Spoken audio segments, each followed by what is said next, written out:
paminaw sa Bombo Radyo. I am Emily A. Sanugal, no? Officer in charge of RACO Caraga. Ang amo ang agency usa ka National Authority for Child Care, usa kini ka attached agency sa DSWD. So ang amo ang focus mao ang adoption o alternative child care services para sa ato ang kabataan diri sa Caraga region. Ma'am, usa ka dako ning program nga inyong itutukan magyud ning sa adoption or child care. Ang adoption o ang alternative child care services sa ato ang gobyerno kani siya ang isip usa pagprotekta sa ato ang kabataan diri sa Caraga region because we have a lot of children nga nanginahanglan og permanent family, either adoption na siya or foster care because we have programs and services para sa ato ang kabataan. Kay ato ang makita diri sa Dakbayan sa Butuan ug sa entire Caraga region na atay mga bata nga kaning foundling children nga nanginahanglan og proteksyon sa ato ang government and of course sa atong mga individual nga families nga gusto mag-atiman og bata nga either related or non-related nga gusto nila hatagan og maayong future ilang panginahanglan and of course ang protection gyud sa kaning mga bata nato nga gipasagdan sa ilahang mga ginikanan or kaning giabandon or katong mga founding children nato. So there are mga 4 cases or ato ang mga kategory sa ato ang kabataan mao kani ang kaning abandoned children, founding children o kaning surrendered nga children. Ang buot pasabot sa surrendered kaning mga bata nga gi-surrender sa ato ang usa ka parents didto sa ato ang gobyerno para mahatagan kini og maayong future and of course mahatag ang iyang proteksyon pinaagi sa kaning adoption o alternative child care services sa ato ang National Authority for Child Care. So kaning National Authority for Child Care pod nahimugso ni siya tungod sa ato ang RA 11642 or Domestic Administrative Adoption and Alternative Child Care Act. Katong year 2022, mao ni siya ang pagkapasar ani nga balaod. Ma'am, unsa ka dako ang rate sa mga bata nga nanginahanglan og intervention nato gikan inimo NCH diri sa Caraga region lang? So as of 2023 up to present na atay 74 children nga naa sa ato ang mga adoptive and foster families nga naisyuhan na og order of adoption and finality. So bot ipasabot from 2023 up to 2026 na atay mga bata nga 73 ka buok nga nahatagan na og permanente nga pamilya. Bot ipasabot pod kani sila is naanay permanent homes and families nga maghatag sa ila og kaning protection, pag-atiman o paghatag sa ilahang maayo nga future. No, so kani mga bata nga 74 ka buok mao ni siya ang ato ang gihatagan og proteksyon nga para naa sila permanente nga pamilya. So nining mong ihap ma'am unsa man sagad ani to abandon or unsa nga mga kaso sagad? Kani siya nga mga bata is surrendered children ang uban, naapoy mga bata nga foundling children, katong mga bata nga nakitaan sa either sa simbahan or other mga places sa ato lugar diri sa Caraga region. And of course, naaputay mga bata nga kaning giabandon sa ilahang families or those children nga kaning dili pa capacitated ang ato ang mga ginikanan nga mo provide sa ilang panginahanglanon. So mao ni siya nga na subject kani nga mga bata sa adoption and alternative child care services nato. Pero sa inyong tanaw ma'am, human nga natukod ning ahensya, wa ba din na abuso sa uban nga maghuna-huna nga na may ahensya mo sagop ani mo atiman ani mo nang magkataas ang kaso ani? Naatay mga intervention or services nga ginahatag nato sa kaning ato ang mga ginikanan pod no nga kanang gusto nila i-surrender ang ilang anak sa adoption alternative child care. So naatay mga intervention coming from the government no sa ato ang mga local government units in partnership sa Regional Alternative Child Care Office no. So atagan nato sila og katong mga services nga para gyud nga mahatag nila ang protection sa ilang mga anak because ang adoption is a last resort na ni siya no. Kumbaga ang ato ang priority is kani nga bata is magdako ni siya sa ihang ginikanan gyud. But kung naay rason or mga circumstansya nga kanang dili na mahatag sa ginikanan sumaon na to siya nga mosulod ang katong adoption and alternative child care services para maproteksyonan ang kaning mga bata, especially those children nga kaning foundling or nakitaan. So wala nato nabalaan kung kinsa gyud ang ilahang ginikanan, no? So mao na siya nga kani nga mga bata is subject ni siya for adoption and alternative childcare services. Doon na yung mga kaso, ma'am, no? Karon, work aware man siguro ka, ganing child for sale. Oo, kini ba part sa atong ginatutukan nga ta dili mahitabo inani kay naabuso man ang usa ka katungod sa bata? No, so kaning ato ang online baby selling no is ginakuan gyud nato ni siya no, gina-discourage gyud nato no nga dapat dili nato buhaton ni siya nga kaning mag-engage ta sa social media no. Gamiton nato ang social media sa maayo nga kuan sa mga bata. Kung dili nato abusuhon ang social media nga ibaligya nato ang ato ang anak or didto na atay mga group chats or mga kuano. So gina-condemn di siya sa National Authority for Child Care. So naatay ka ng advokasya kung naatay mga problema tungod sa kay nabuntis ta nga kanang dili pa ta ready no nga mag-atiman sa ato ang anak or ang ato ang responsibilidad isip usa ka ginikanan is dili pa ta ready, pwede ta moduol didto sa ato ang mga local government units or mga CSWDO or Municipal Social Welfare and Development Office nga ato ang partner diri sa ato ang sa Caraga Region. So sa matag munisipyo ug sa tanang syudad na atay pwede maadtuan ang kaning ato ang mga partner nga CSWDO and MSWDO. And of course, kung dili ta dito makareport, pwede po ta mo diretsyo sa RACO mismo or sa Regional Alternative Childcare Office nga nahimutang sa 2nd floor Samping Avenue diri sa Butuan City. Ma'am, ningning ato na isgutan, naigustong mag-adapt, kung sa mga proseso? Ang proseso una, sa gusto mag-adapt, no, either married na siya or single, pwede mag-adapt as long as 25 years old.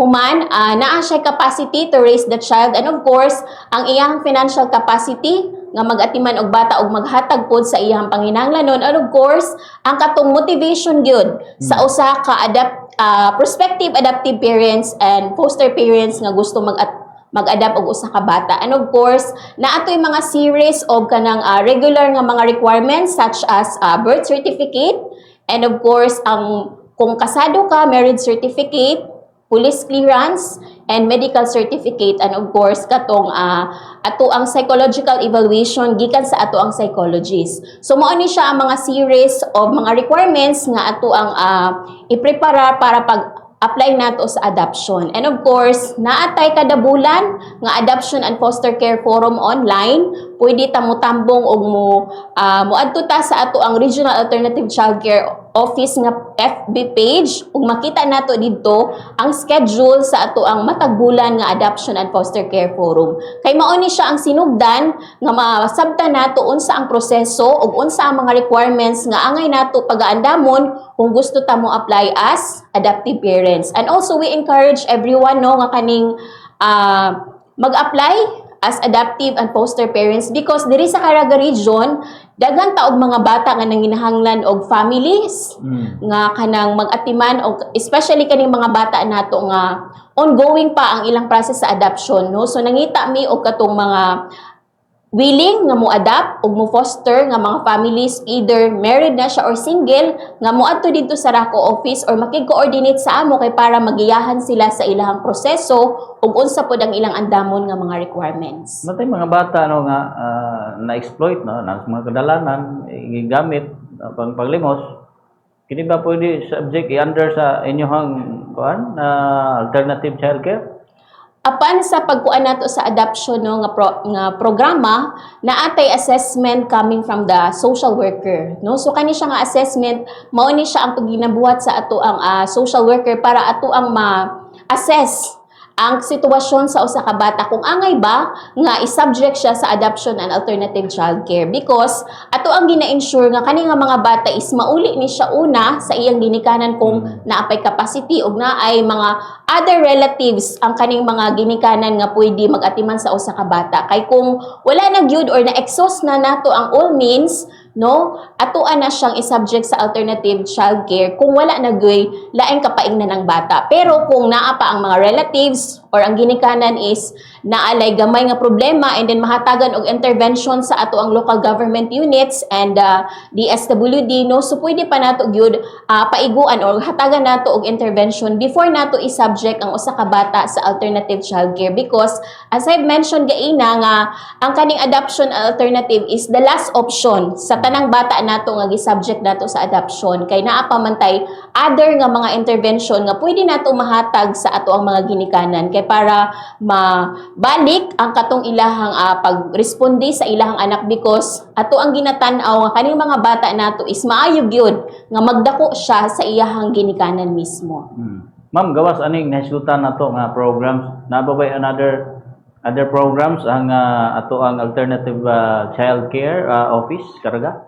Naatay other services, no, ang ato ang kaning mga founding children, no, kung katong mga founding children nga kaning walay ginikanan nga makitaan, no, sa ato ang gina-assist pud ni sila para ma-register ang ilahang birth certificate, and of course naaputay usa ka programa ang kaning ato ang Simulation and Birth Rectification Act or RA 11222. Kani siya nga balaod is katong mga pamilya or individual nga nag-simulate og birth certificate sa usa ka bata nga hatagan sila og amnesty period, because ang kani nga balaod is tama na rin siya sa 2029. From 2009 up to 2029 ang implementation period aning RA 11222 or SIBRA or Simulated Birth Rectification Act. Kani siya nga balaod is maghatag or katong naamoy na balaan nga mga individual nga nag-simulate og birth certificate sa usa ka bata, buot ipasabot nga ako nanganak and then gihatag nako sa usa ka individual ang akong anak, unya girehistro dayon niya sa iyahang pangalan nga dili man siya ang tinuod nga ginikanan sa kani nga bata. So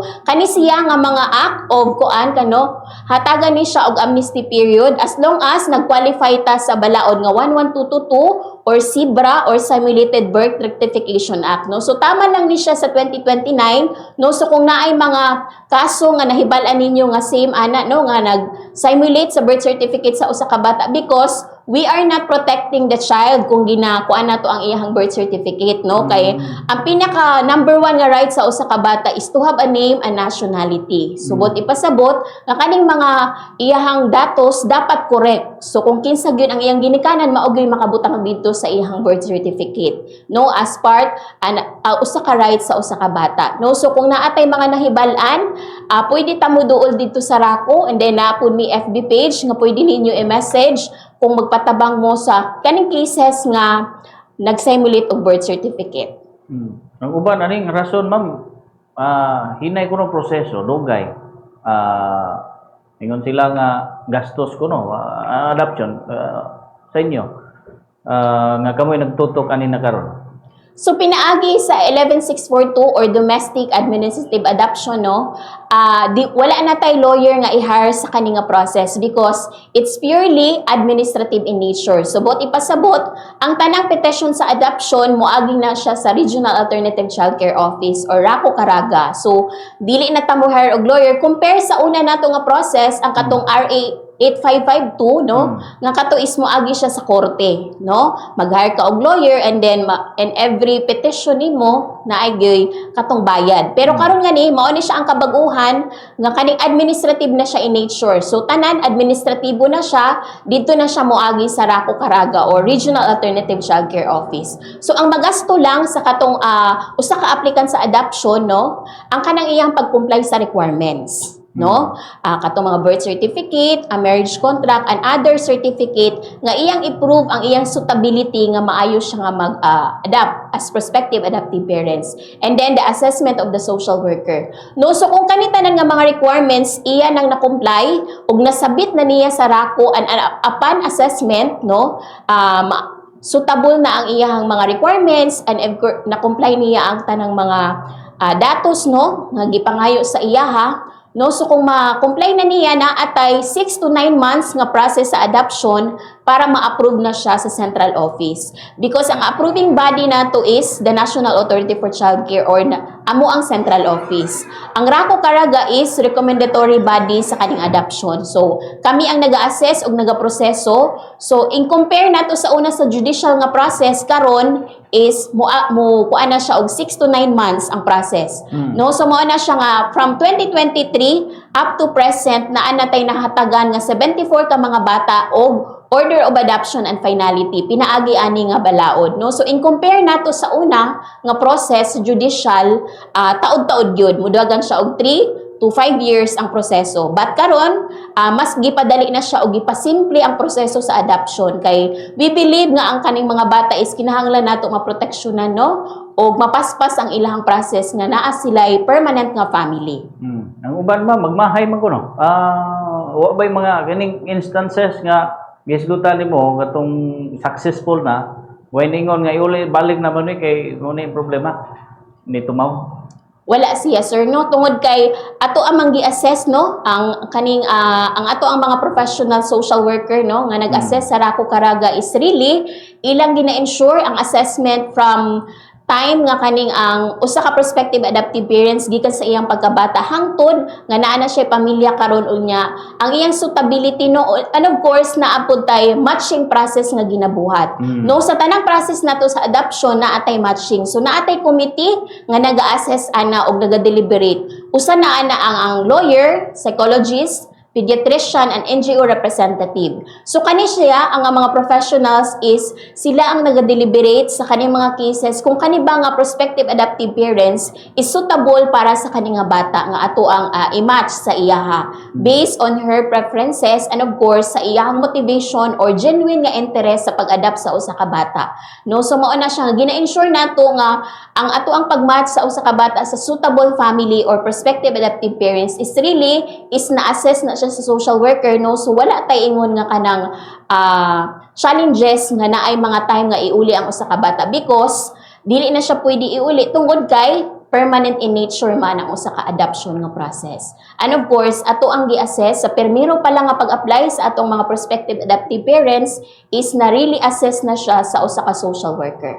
Ay, see. Lastly ma'am, basig do na kay additional nga wani mo masaysay karon. May gusto ni magabot sa publiko, ilabi na sa mga karaganon.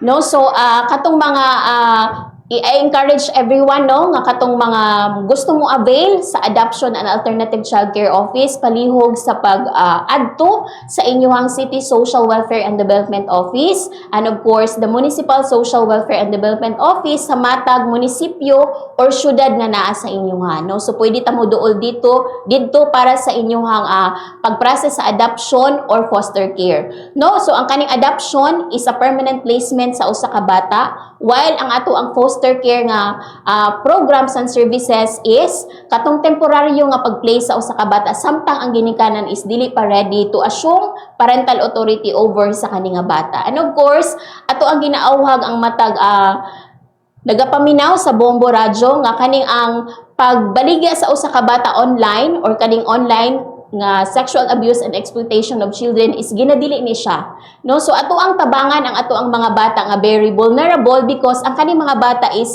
sila ang vulnerable nga mga sektor sa society nato. So kinahanglan kita magtinabangay kita kay para ato ang maproteksyonan ang kaning nga mga bata and especially those children nga kaning naabuso, no. So pwede ta mo report largo dito sa ato ang CSWDO or MSWDO kay para ato ang matabangan ang kaning nga mga bata. And of course, kung naamoy mga pangutana or mga inquiry about sa Adoption and Alternative Childcare Office na ang among FB page, ang inisisi Rako Caraga or palihog sa pag-adto sa among opisina nga naa sa 2nd floor, Samping Avenue, Butuan City. Daghan kaayong salamat. Salamat ma'am. By the way, akong balikan tong sa online na child, sa to? Online sexual abuse and exploitation of children. So, pero wala ni dire. Way kaso ni dire.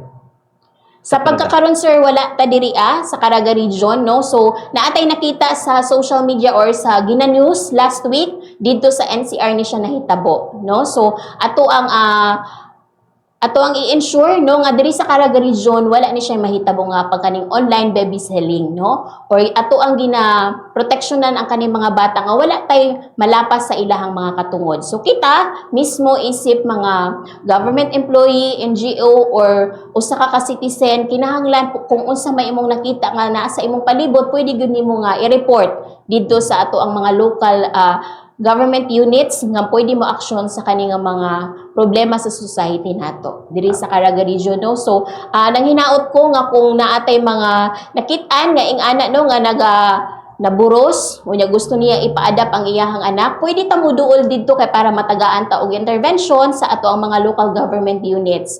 And kung dili ka makaduol sa LGU, pwede ka molargo sa Rako Caraga kay para mahatagan ka og intervention nga dili nimo mapa-adapt ang imuhang bata or dili nimo pwede ibilin ang bata sa bisag asa nga lugar no.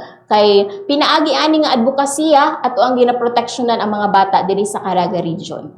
Easy. Salamat kayo, Ma'am Emily Sanugal sa gayon nga kaubang ka ng Modes Bumburado. Thank you so much kay Ma'am. Irbati mga kabumbos, Ma'am Emily Sanugal, nga mo po'y nagtak-off diri sa tong tulumanon mga kabumbo sa Bumbuhanay sa Udto. Wala tayong kumuras, kininayo lagad sa kanginan, Bumens Brasan, this is Bumburado Philippines, the number one, most trusted source of news and information, Basta Radio, Bumbo. Ang mga domestic animal sama sa iro o iring dakog tabang gawas nga banday kini sa panimalay